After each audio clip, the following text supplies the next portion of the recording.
Meus irmãos, a graça e a paz do Senhor Jesus Cristo seja sobre vós. Vamos abrir as nossas Bíblias para a nossa meditação esta noite de domingo, a segunda epístola de São Paulo, a segunda epístola de Pedro, o capítulo 1.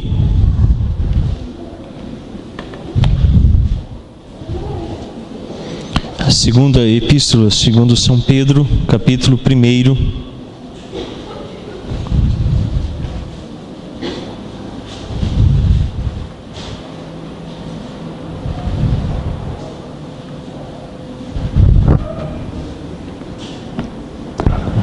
Vamos ler do verso 12 até o verso 21. Capítulo 1, do verso 12 ao verso 21.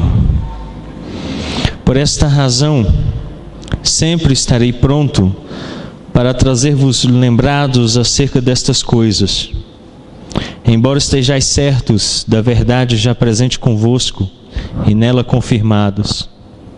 Também considero justo, enquanto estou neste tabernáculo, despertar-vos com essas lembranças, certo de que estou prestes a deixar o meu tabernáculo, como evidentemente o Senhor Jesus Cristo me revelou. Mas de minha parte, esforçar-me-ei diligentemente por fazer que, a todo tempo, mesmo depois da minha partida, conserveis lembrança de tudo.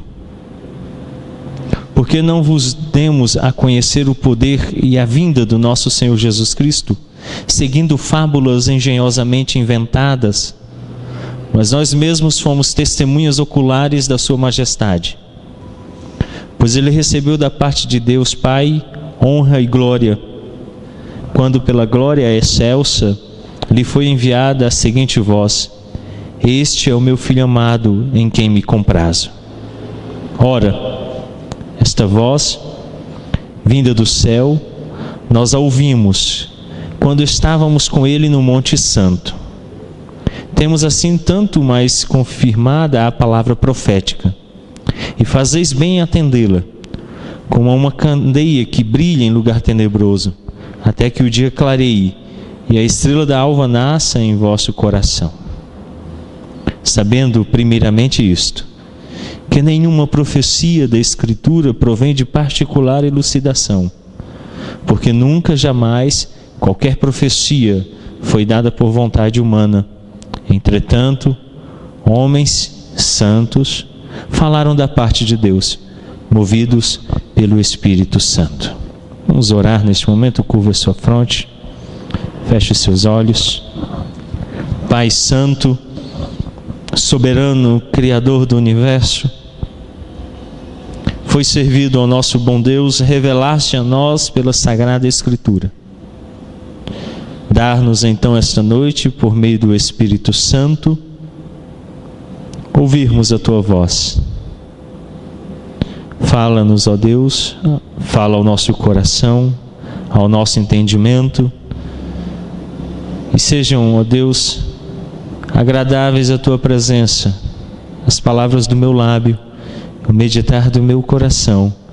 Deus meu, rocha minha e meu Redentor, é o que oramos em nome de Cristo Jesus. Amém. Nós estamos avançando nessa série de sermões em 2 Pedro, e estamos hoje chegando aí ao final do capítulo 1. Assim, nos será então possibilitado estarmos dando início aí já ao capítulo 2. É uma pequena epístola, nós devemos encerrá-la em breve, mas muito rica naquilo que ela propõe fazer, ou seja, a revelação da verdade de Deus aos nossos corações. Assim, Pedro, então, desde o capítulo 1, verso 1, tem nos conduzido à ideia de lembrarmos a fé, de lembrarmos aquilo que nos foi ensinado. E nós temos, então, a oportunidade de juntos adorarmos a Deus. Conseguiu, Elias? Então, nós temos como tema geral dessa série recordando a fé cristã. Esse tem sido o nosso tema geral. De fato, Pedro, por toda a epístola, nos convida a lembrar aquilo que ele, como apóstolo, ensinou à igreja. E um convite dele é que os crentes repensem aquela verdade, vivam ela e cresçam nesta verdade. Como então um objetivo principal, nós temos aí o capítulo 1, verso 19. Temos assim tanto mais confirmada a palavra profética: fazeis bem em atendê-la, como uma candeia que brilha em lugar tenebroso, até que o dia clareie e a estrela da alva nasça em vosso coração. Eu pedi aos diáconos que se sentem aqui próximo às crianças no banco central. Elas estão conversando. Um dos diáconos, por favor, queira sentar-se aqui. Então, Pedro anuncia aqui o propósito central da epístola: que os crentes fazem bem em atender esta palavra profética. Pedro então apresenta a ênfase na verdade confiável da revelação bíblica, a necessidade de aderir a essa verdade como forma de evitar o erro. Pedro, combatendo os falsos mestres, o falso ensino, diz que é necessário então que essa verdade confiável, ou seja, a revelação de Deus nas Sagradas Escrituras, seja vivida pelos crentes, a fim de que assim eles possam combater o falso ensino, os falsos mestres. A carta, ela data do ano 65 ao ano 68 depois de Cristo. E essa epístola então se divide em 3 partes. A primeira, Pedro tem um chamado aos crentes para que cresçam espiritualmente.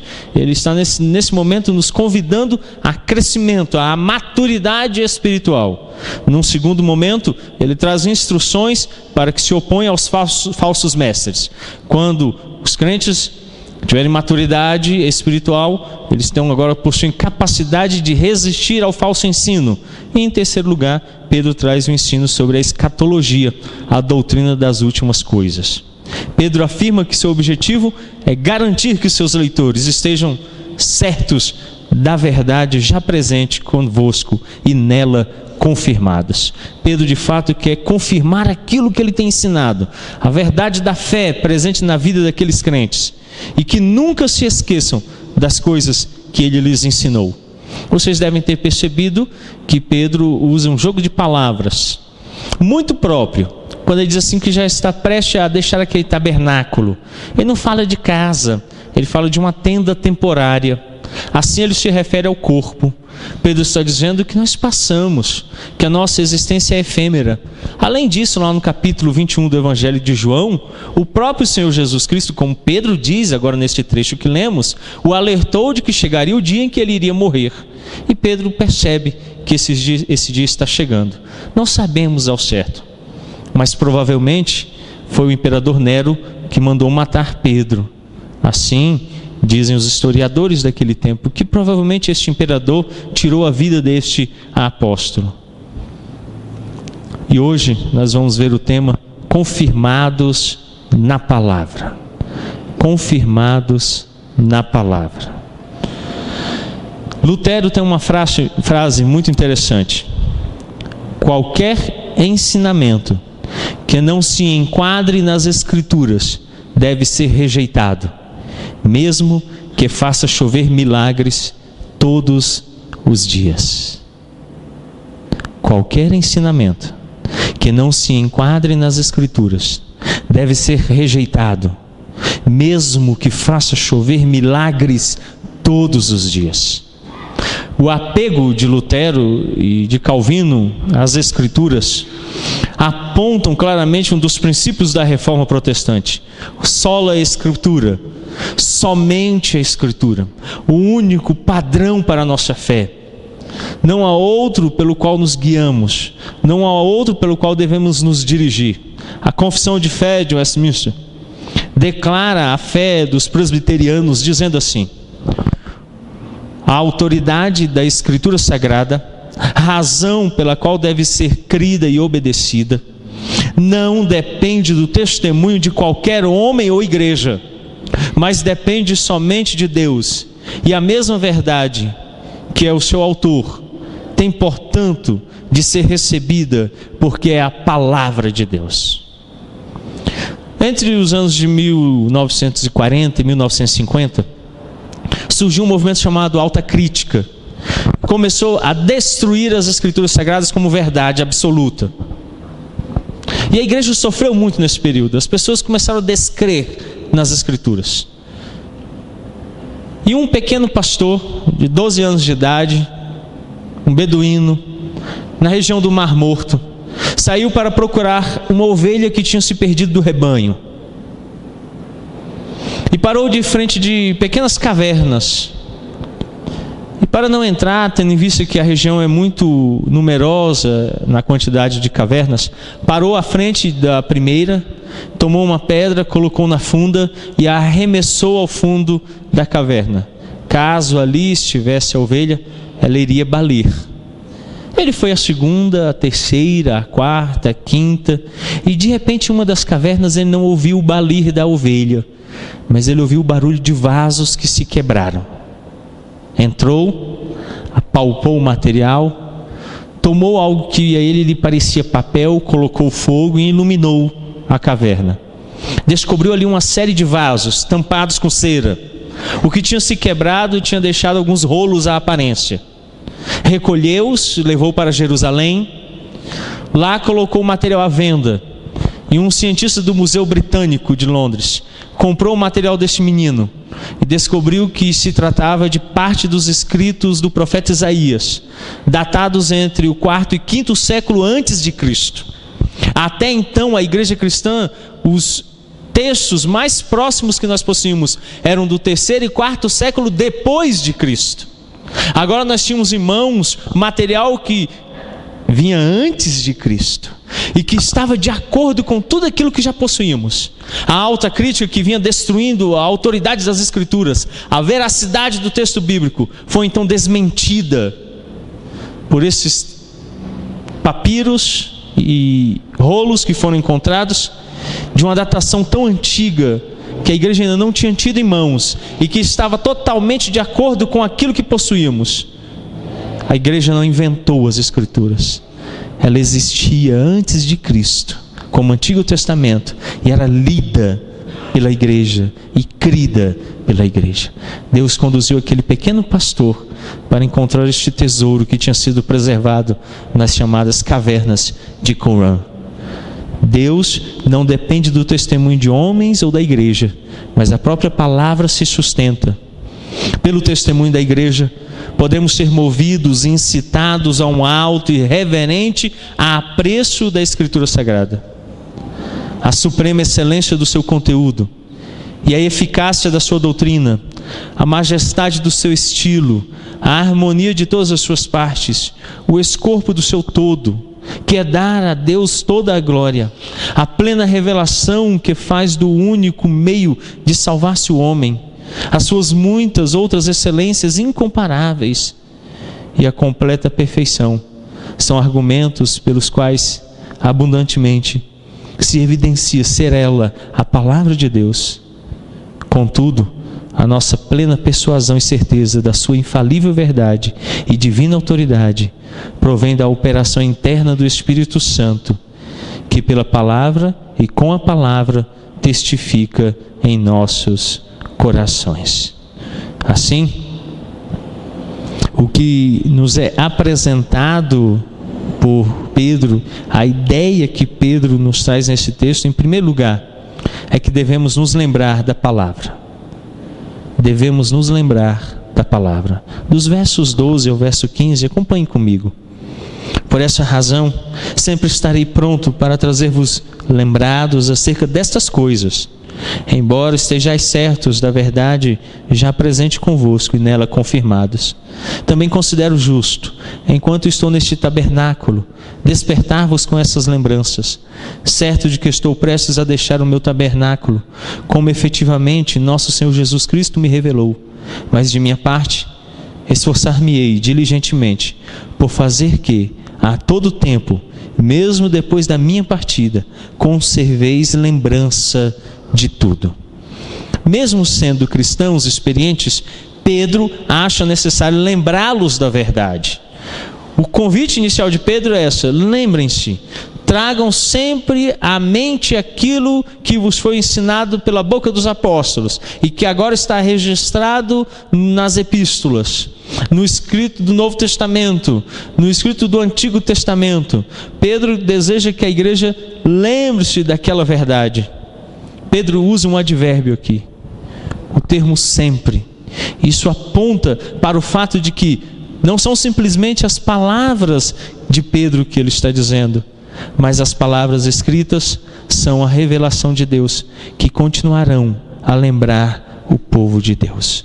No verso 12 ele diz: por essa razão sempre estarei pronto para trazer-vos lembrados. Pedro então está dizendo, com o uso desse advérbio, que sempre ele vai estar nos lembrando, como ele está fazendo hoje, pela boca do santo apóstolo Pedro. Ele mesmo está nos lembrando de que tudo aquilo que ele ensinou já na primeira parte do capítulo 1 e na sua primeira epístola, devemos trazer conosco. Ele mesmo cita o ocorrido lá no Monte da Transfiguração, como registrado no Evangelho de São Mateus e São Marcos.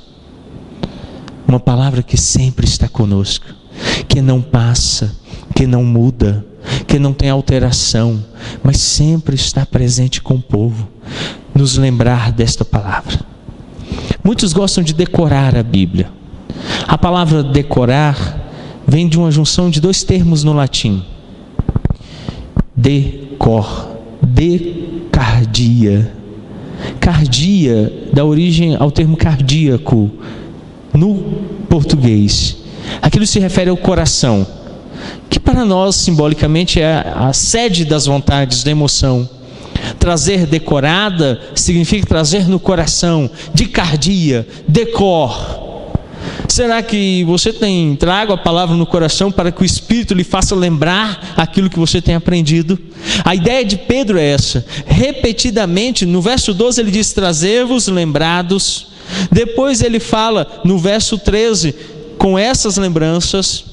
Depois de novo Pedro nos leva a essa realidade lá no verso 15, quando ele diz assim: conserveis lembrança de tudo. A ideia dele é que você esteja constantemente relembrando e lembrando na sua mente. Nossas mentes facilmente tomam devaneios outros e nos esquecemos daquilo que Deus tem nos dito. Nos esquecemos. Às vezes eu fico transtornado no púlpito, porque eu estou falando e vocês ficam assim. Eu não sei se é porque você estava dormindo e acordou assustado. Eu não sei se é porque você não tem nada para fazer, fica balançando a cabeça. Eu não sei se é porque você está entendendo mesmo.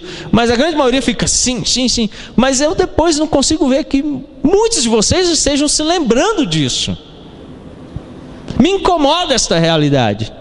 Se de fato amanhã e depois de amanhã, e no sábado e no domingo, na segunda, nas vossas relações pessoais, no vosso âmbito de trabalho, da vossa vocação, se no estudo, tudo isso vai ser praticado, se vai ser lembrado de fato, se os sermões podem ser de fato considerados como lembrança, memória. A memória, principalmente a afetiva, nos leva a considerar tudo aquilo que nos traz saudosismo à alma. Essa semana eu conversava com o pai do João, lá enquanto estávamos esperando, eu estava conversando com ele sobre a época que no centro da Taguatinga ainda era um balão. E aí me trouxe muita saudade daquela época. E a memória começa a viajar, e você começa a lembrar dos detalhes da cidade, como era Taguatinga naquela época. Não que tenha muito tempo, não se passa aí 15 anos, era a minha juventude. Mas a gente fica lembrando, não é? O que Pedro está dizendo é isso: será que vocês, igreja, estão lembrando tudo aquilo que eu tenho ensinado? E o desejo dele é que mesmo depois que ele morra, a igreja continue se lembrando. E como é que isso então pode acontecer? Pedro considerava que a sua tarefa pastoral deve ser trazer à lembrança o ensino das Escrituras pela pregação. Então eu gosto de fazer muito isso. Alguns têm brincado, né? Pastor, agora que os sermões estão gravados, a gente pode correr lá e recapitular aquilo que o senhor disse. Quando você fala assim, no sermão tal, no dia tal, quem dera pudessem vocês fazer isso do coração, de cor, de cardia. Lembrar-se daqueles sermões de outrora, dos outros dias quando o próprio Deus nos falou, porque como presbiterianos cremos que toda vez que a palavra é fielmente pregada, o próprio Cristo nos fala ao ouvido. Daí me faz lembrar algo que eu ouvi esses dias, agora eu não me lembro de quem, e dizia assim: você quer ouvir Deus? Lê a Bíblia. Você quer ouvir a voz de Deus audível? Leia ela em voz audível. E de fato é isto. Cristo está nos falando. Cristo não fala em sonhos, Cristo não fala em profecias, Cristo não fala na boca de homens malditos, porque a Escritura diz que maldito o homem que confia no homem. Mas Ele nos fala pela própria palavra dEle. Como posso eu desconsiderar tão grande milagre e me apegar a milagres do diabo? Qual seja, homens falando como se fossem Deus. Mentiras, enganos, falsidades. Eu devo me lembrar daquilo que pela palavra está registrado, que está preservado. Não há na história da humanidade livro tão lido quanto a Bíblia, tão publicado e tão poderoso. Não há. E nós desprezamos a palavra, e nos esquecemos dela, e não a consideramos, e não aprendemos nem o texto que é o nosso texto-chave do ano. Não somos capazes de decorar as Escrituras para nos lembrarmos dela. E o primeiro convite de Pedro é este. Em segundo lugar, a segurança da palavra. Olhe do verso 16 ao verso 21. Porque não nos demos a conhecer o poder e a vinda de nosso Senhor Jesus Cristo, seguindo fábulas engenhosamente inventadas, mas nós mesmos fomos testemunhas oculares da sua majestade. Pois ele recebeu da parte de Deus Pai honra e glória, quando pela glória excelsa lhe foi enviada a seguinte voz: este é o meu Filho amado, em quem me comprazo. Ora, esta voz vinda do céu nós ouvimos quando estávamos com ele no Monte Santo. Temos assim tanto mais confirmada a palavra profética, e fazeis bem atendê-la, como uma candeia que brilha em lugar tenebroso, até que o dia clareie e a estrela da alva nasça em vosso coração, sabendo primeiramente isto, que nenhuma profecia da Escritura provém de particular elucidação, porque nunca jamais qualquer profecia foi dada por vontade humana. Entretanto, homens santos falaram da parte de Deus, movidos pelo Espírito Santo. Sabe o que são esses homens santos? São os apóstolos. Pedro diz que ele mesmo viu Cristo. Não há nenhum homem neste tempo presente que possa tê-lo visto, porque ele mesmo declara estar ele assentado à direita de Deus Pai, de onde ele só há de vir para julgar os vivos e os mortos. Se qualquer um disser que o viu, é mentiroso, porque a palavra de Deus não mente. Mas os apóstolos o viram. Pedro o viu. Pedro falou com ele. Pedro esteve com ele. Por isso Pedro é um homem santo, separado para escrever. Por isso Paulo também foi. Por isso eles podem ser considerados de fato escritores de uma mensagem profética. Por profetismo, eu não considero videntes, que ficam vendo picuinhas da vida de pessoas, de minutos, vendo coisas passageiras. A minha instrução a você é que registre ocorrência na delegacia mais próxima, para que respondam por infame difamação, mentirosos, caluniadores, inventores, como diz Pedro, seguindo fábulas engenhosamente inventadas, coisa de imaginação de pessoas.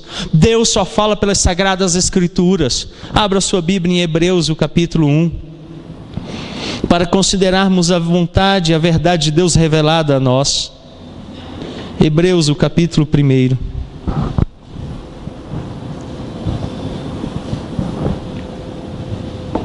O verso 1 e o verso 2 diz assim: havendo Deus outrora falado muitas vezes, de muitas maneiras aos pais pelos profetas, nestes últimos dias nos falou pelo Filho, a quem constitui herdeiro de todas as coisas, pelo qual também fez o universo.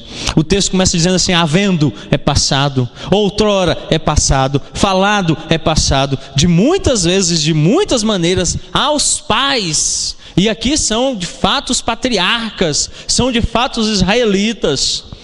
Pelos profetas. Profeta não é vidente, profeta é um homem levantado por Deus que fala aquilo que Deus diz, e fala coisas relativas ao reino de Deus, não a pessoas, tá? Você nunca vai encontrar Jeremias falando para a mulher que ele encontrou na esquina de Jerusalém: você vai comprar amanhã um camelo novo. Nunca. Ele não se diminuiu a isso, mas ele colocou-se em pé na praça central da cidade e diz assim: vocês precisam se arrepender e voltar-se imediatamente ao Deus de Israel. Isso ele fez. E aí o texto diz no verso 2: nesses últimos dias. Agora ele trouxe para o presente, agora ele trouxe para o agora, e ele ainda usa um outro termo: nesses últimos dias nos falou pelo Filho, a quem constitui o herdeiro de todas as coisas, pelo qual também fez o universo. Agora ele fala por Cristo. E aí Paulo, no capítulo 10 de Romanos, no verso 17, diz assim: que ninguém pode ter fé se não for pela pregação da palavra de Cristo. Não é mais ninguém falando, é a palavra pregada. Não há outra regra de autoridade e fé para os crentes senão a santa palavra. Eu não sou obrigado a crer naquilo que ninguém diz, nem naquilo que acontece na vida de ninguém, senão nas sagradas escrituras. Por isso há segurança nesta palavra. Enquanto os falsos profetas procuram distorcer o evangelho ou ensinar suas próprias fábulas e lendas. E o termo fábulas expressa uma história formulada pelo homem para expressar seus próprios desejos sem qualquer referência à realidade, que inventando coisas que não existem. É isso que Pedro está dizendo quando ele fala de fábulas aqui. Assim, a fábula é desprovida de poder redentivo, porque tem origem no homem e não em Deus. Quando homens falam, não há redenção, mas quando Deus fala, é redentivo. Abra sua Bíblia, a primeira epístola de Paulo a Timóteo, capítulo 1, para lermos o verso 4. 1 Timóteo, capítulo 1, verso 4. Nem se ocupem com fábulas, genealogias sem fim, que antes promovem discussões do que o serviço de Deus na fé. E ainda Paulo falando a Timóteo, capítulo 4, o verso 7. Mas rejeita as fábulas profanas e as velhas caducas, exercita-te pessoalmente na piedade. Ainda a segunda epístola de Paulo a Timóteo, capítulo 4, verso 4. E se recusarão a dar ouvidos à verdade, entregando-se às fábulas. Paulo diz que vão se recusar a dar ouvidos à verdade, entregando-se às fábulas. E agora Tito, capítulo 1, o verso 14. E não se ocupem com fábulas judaicas, nem com mandamentos de homens desviados da verdade. Olha a exortação clara no Novo Testamento: não fica ouvindo coisa que os homens estão inventando, não. Pegue-se a palavra, creia nas escrituras, lembre-se, traga ela de cor, de cardia. Lembre-se da palavra de Deus revelada, não no que os homens têm dito, porque os homens santos foram assim porque Deus os separou e não pela vontade deles mesmos. Pedro chama a atenção dos seus leitores para a palavra, ou seja, o Antigo Testamento. O que Pedro faz nesse momento é: olhem para aquilo que é palavra. Na época de Pedro ainda não tinha o Novo Testamento. A Bíblia que eles tinham em mãos era o Antigo Testamento. Então ele diz: vocês querem ter segurança? Apeguem-se à palavra. Não há fábulas que homens estão inventando, não há palavras que homens estão inventando, mas comparem aquilo que é dito com as Escrituras, como fizeram os de Bereia, que ouvindo o apóstolo, guardaram no coração e depois compararam com aquilo que a palavra dizia. Faça isso. Use a palavra como parâmetro de tudo aquilo que você ouve, de tudo aquilo que você crê, para não ser enganado por fábulas engendradas por homens. Ele utiliza o termo dia. E o que significa este termo? Vamos ler todos lá em 2 Pedro, a uma só voz, o verso 19. É o verso-chave da segunda epístola de Pedro. Capítulo 1, verso 19, todos a uma só voz, leiamos. Temos assim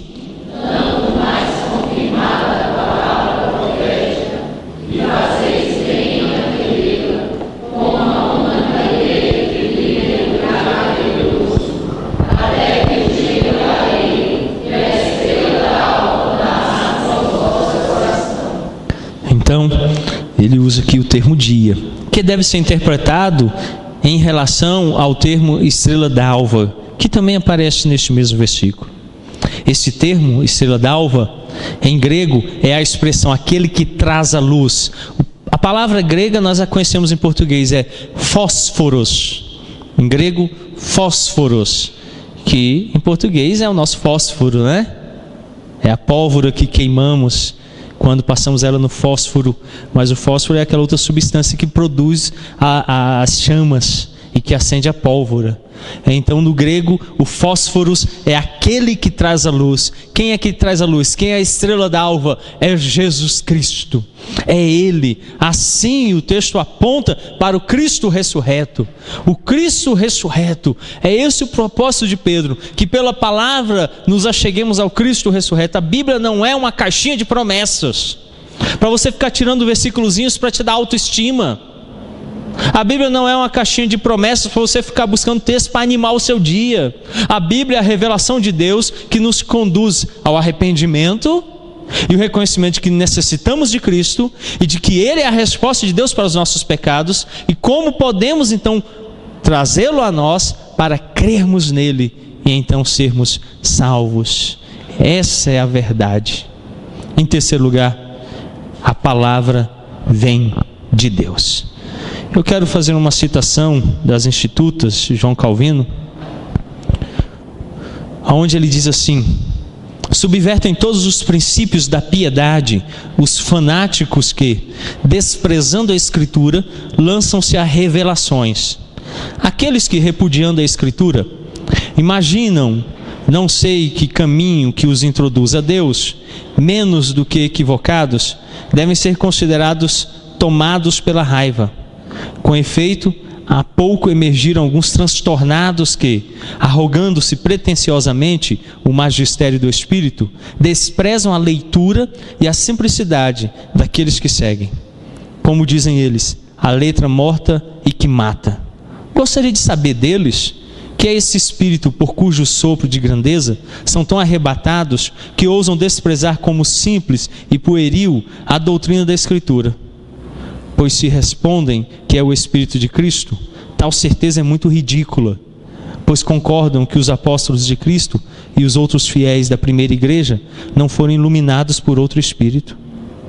E nenhum deles, no entanto, aprendeu daí a desprezar a palavra de Deus, mas antes cada um foi impregnado de um grande respeito por ela, como seus próprios escritos atestam muito bem. Assim, foi proferido pela boca de Isaías que quando diz: meu espírito está sobre ti e as minhas palavras que pus em tua boca não se afastarão dela, nem a tua boca da tua semente. Isaías 59, 21. Não se dirige ao povo antigo como se ensinasse o que é elementar, mas ensina que essa verdadeira e plena felicidade da nova igreja haverá de estar sobre o reino de Cristo, para que não seja menos rígida pela voz de Deus que por seu Espírito. Daí concluímos que, por esse horrível sacrilégio, é separado por esses falsários aquilo que um profeta uniu como um vínculo inviolável. Além disso, Paulo, levado para o terceiro céu, não deixou de avançar na doutrina da lei e dos profetas, tal como exorta Timóteo, doutor de singular superioridade, a se entregar à leitura, 1 Timóteo 4,13. E é digno de ser lembrado aquele elogio com o qual exalta a Escritura. Ela é útil para ensinar, para instruir, para refutar, para corrigir, a fim de que os servos de Deus tornem-se perfeitos, 2 Timóteo 3,16.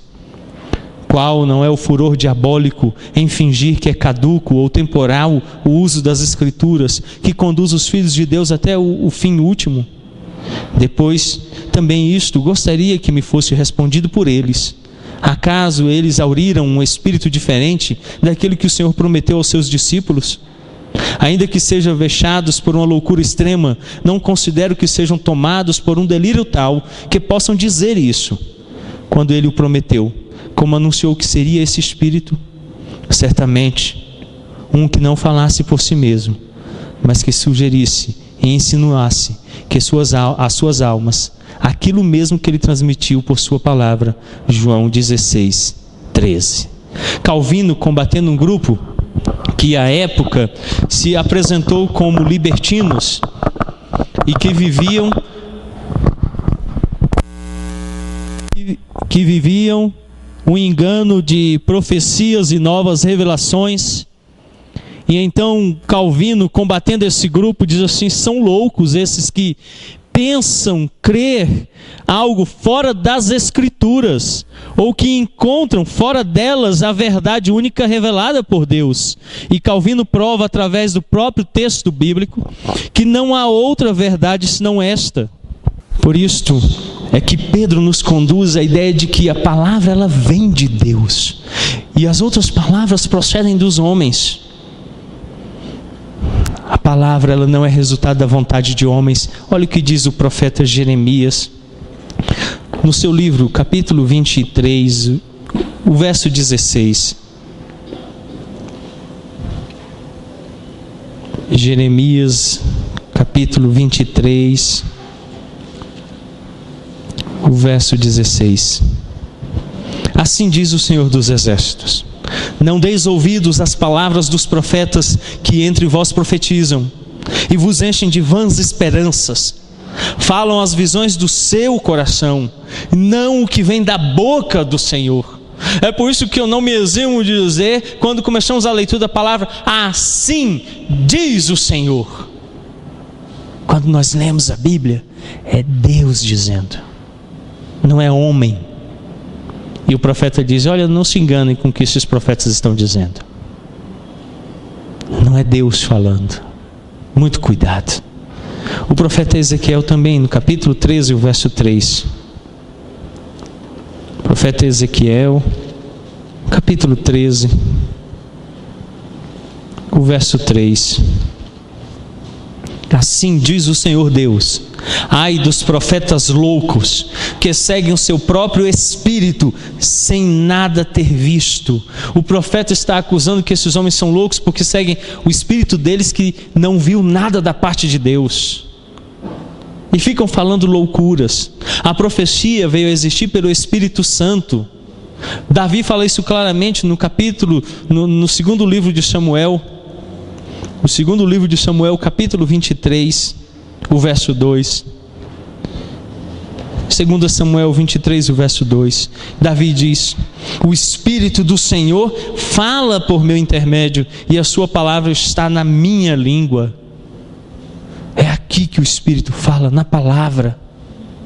Nos homens santos, como diz Pedro, que foram separados por Deus para registrar esta verdade.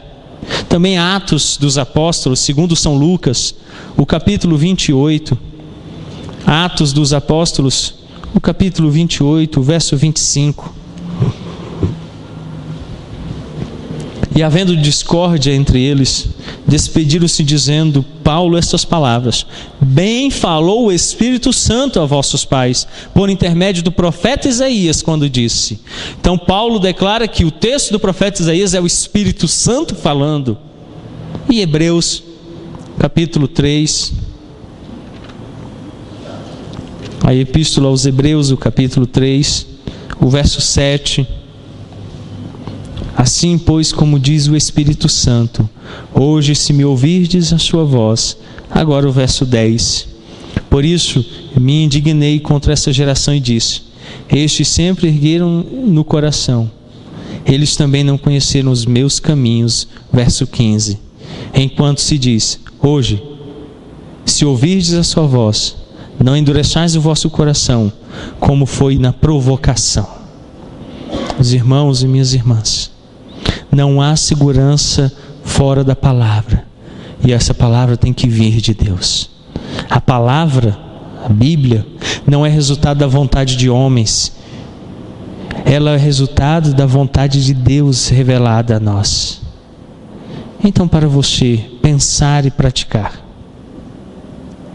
o cristão deve encontrar na Santa Palavra tudo o necessário para gerar fé e para mantê-la.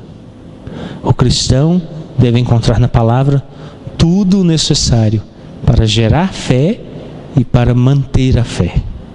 Curva sua fronte, feche os seus olhos, vamos orar, vamos falar com Deus.